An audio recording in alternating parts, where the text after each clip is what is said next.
The number of hate groups and militias are on the rise in America, and in this video we're going to discuss the possibilities of why those numbers are on the uptick.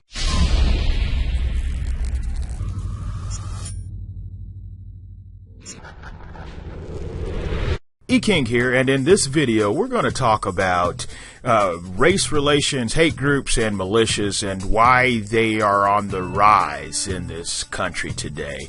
But before we do, a little bit about my background. Normally the videos and the training that I make is for bail enforcement. I have a background in bail enforcement. I've spent several years teaching bail enforcement, and bail enforcement falls under the criminal justice arena, and therefore I like to promote all things bail enforcement and criminal justice. And with criminal justice, there goes a hand in hand and a fine line between criminal justice and justice for all, or equality for all. So there's a fine line and a lot of similarities between that, and thus the reason for talking about race relations, racism, hate groups, things like that. I just want to make it clear, because I have made a few cop videos out there, and man, there's a lot of comments. If you don't know which videos I'm talking about, go ahead and hit that subscribe button, and then they'll pre-populate in your recommended channel section. But a lot of dialogue, a lot of feedback, a lot of people calling me racist, saying I hate cops. Things like that. I want to make it clear once again, I do not hate the police. In fact, I'm pro-police. I do not hate bail enforcement. In fact, I'm pro-bail enforcement. I teach bail enforcement. You can look me up in the state of Colorado, where I'm one of the authorized people to provide bail enforcement training. You can look up my license here in the state of Kansas and see that I currently hold a bail bonds license in the state of Kansas, and as well as an insurance license, by the way. Anyway, I say all that to say that I am not promoting hate. In fact, quite the opposite. My goal and intent with this video and most of my videos is that you get some kind of takeaway from it. If it's somewhat of a controversial topic, I want you to take away some of the injustice that is being done to one party or another. That's the intent. That's the goal. You're hearing it straight from me. Don't believe all those comments and hype and hyperbole that you're seeing on the internet about me or others that make videos like this. So I just wanted to make that clear. Now, getting back on point here, I'm going to show you a couple of news clips about this reporter that went undercover with a militia group that was down on the border in, I believe it was Arizona, that he was patrolling. They were patrolling the border there. They claimed that they were doing it to help the Border Patrol, Homeland Security, Border Patrol, whatever you want to call them nowadays, in finding people trying to come into America illegally. People primarily being Mexican, but not exclusively, okay? I want to make some distinctions there.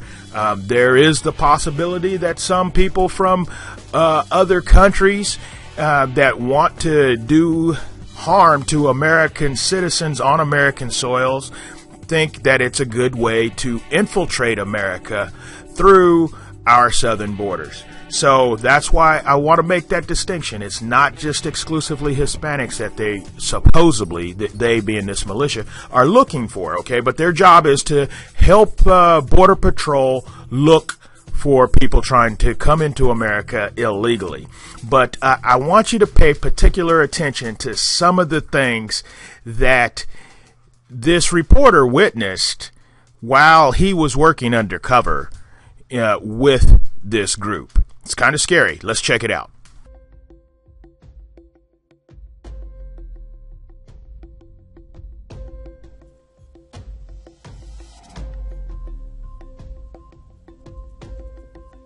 A lot of these militias were born basically after Obama got elected. The initial movement in the 90s died down after George Bush was elected, and as soon as we elected the first black president, membership skyrocketed.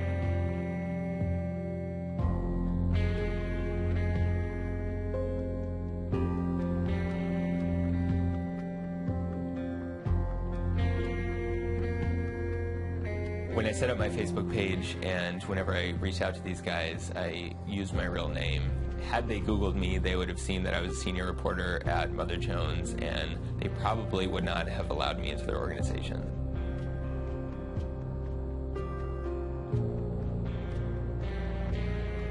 Armed guards at the base, guys with AR-15s kind of patrolling it. I just kind of rolled up, had my camo on. They didn't really ask any questions. These guys were really amped up. And a lot of them were military veterans that had served in Iraq and Afghanistan. I was always worried when I was out on these things that we're going to actually run into somebody. My understanding was that if we did run into somebody, we were to call the base, and the base would call the Border Patrol. We're not supposed to shoot anybody unless somebody shoots at us. But when we're going out on these operations, guys are talking about hunting Mexicans. I mean, the stuff they're saying is like, it's not hard to imagine a situation in which they're shooting somebody. If I can slay me a body today, I'll be What's that? If I can slay me a body today, I'll be happy. Like, pretty constant, the things that they would say about Mexicans and black people.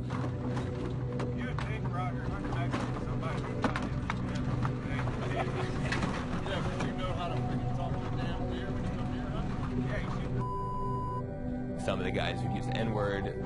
Actually, there's some damn good looking hookers compared to like East Aurora. Big old fat nigga. Come here, baby! Even if not everybody is overtly racist people can operate in that world. Okay, so I just wanted to break here for a quick second and make a few comments and points here.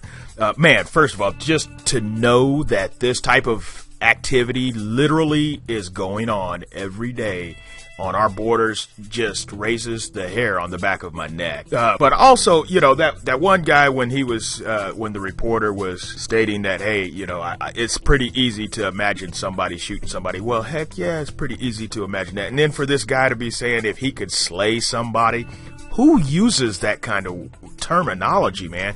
I mean, somebody's been playing way too much Dungeons and Dragons or Warcraft or too much video games, period. Who says slay? If I could slay a body, that's just creepy in itself to even say that. But to be allowed to do what they're doing on the borders, and check out this next part of the clip that I'm going to show you, when they actually confront and encounter the Border Patrol themselves. Let's see what the Border Patrol has to say about this militia group being down here playing G.I. Joe.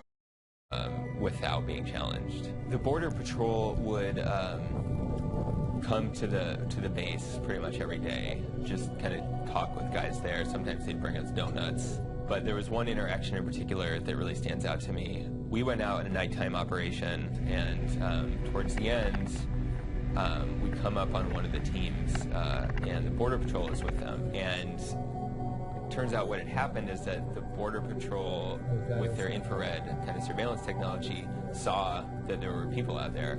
So they came down and they shouted to these guys in Spanish. And the guys, you know, knew a couple words in Spanish. They shouted back. And there was kind of a tense moment that they later described that, you know, they're pointing their weapons at each other. The militia guys realized that it's Border Patrol. The Border Patrol realizes that it's militia. One of the Border Patrol officers tells us that he's an intelligence officer for that area. And he says, we love having you guys out here. He wants to kind of have a connection with the militia to start giving them intel even when they're not in Arizona so that they're prepared when they come down. And he starts telling us where we should start setting up our operations. Give me a good heads up next time you guys are going to come down. Your plan. Oh my damn, this intel officer was actually briefing these Dungeons and Dragons wannabes? Oh my goodness. Okay, let me get your thoughts. How do you feel? Do you think that this intel officer should be giving these guys intelligence and information on where to set up and how to do the job? Or do you, and more specifically, do you think that he would have done that if he would have seen the conversation that took place just prior to them meeting him, where the guy was wanting to slay somebody, the little Warcraft dude? That's just scary. That's just kind of creepy. What are your thoughts about this, okay? Now let's finish playing this news clip here and see what else happens when they meet more law enforcement. We're in a Walmart parking lot with our rifles, kind of looking out over the parking lot. We saw a police car pull in to the parking lot, kind of in the distance. A couple of men jumped out of unmarked cars. They were plainclothes officers. One of them shouted at us to put our weapons down. Okay, so I'm going to pause right there just for a second to make a point. I can't help but feel like if that was me and a bunch of my friends that look like me sitting in a Walmart parking lot with a bunch of guns exposed, man, the cops would have came up and shot first and asked questions later. Now, am I crazy in thinking that way? Is that just me? Or I want to know what you think. Do you think that would have went down the same with anybody else in that parking lot like that? Let me know your thoughts. Comment below and let me know what you think and how you feel about that. Let's continue on with this news clip here. Police cars pull up and ask us what we're doing. Explain it to me, because I don't know what you guys do. We're just being the eyes and border patrol.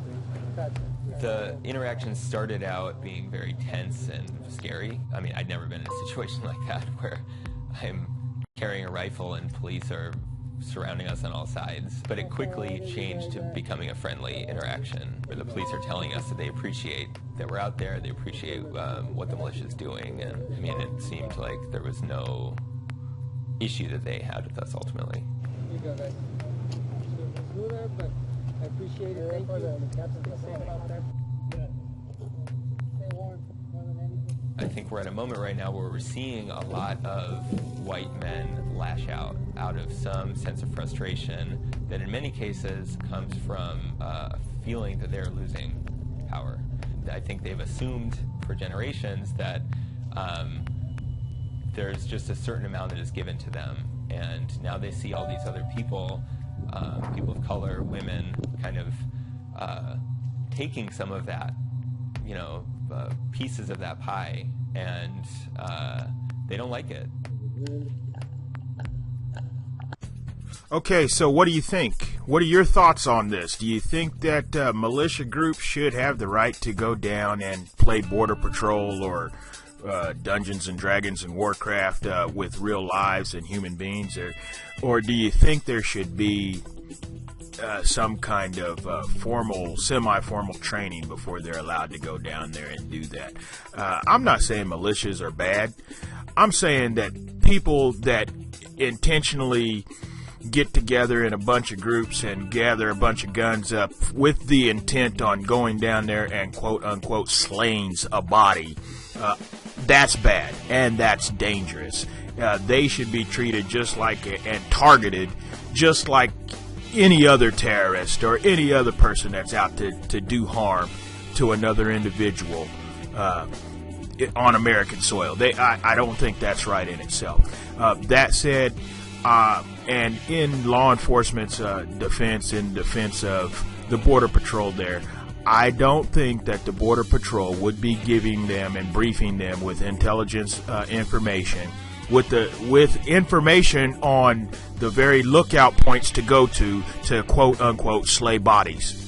Or would they? What are your thoughts on that? I want to know. Do you think they would if they knew that, or do you think they wouldn't? I got to lean on the side of I don't think that law enforcement would be endorsing these guys, supporting these guys, and saying, hey, we want you in our neck of the woods and helping us out, if they knew that that was their true intent, is to just gather up and go slay some bodies. And or is that their therapy? Is that therapeutic for them? And I think there's other ways. You take up fishing, take up fish making, aquariums, get another hobby. But going out here chasing people is not therapeutic, okay? And I'm a veteran myself, so do I have PTSD? Well, that's debatable. Do I have times that I think about things that happened in the military that I wish I could forget?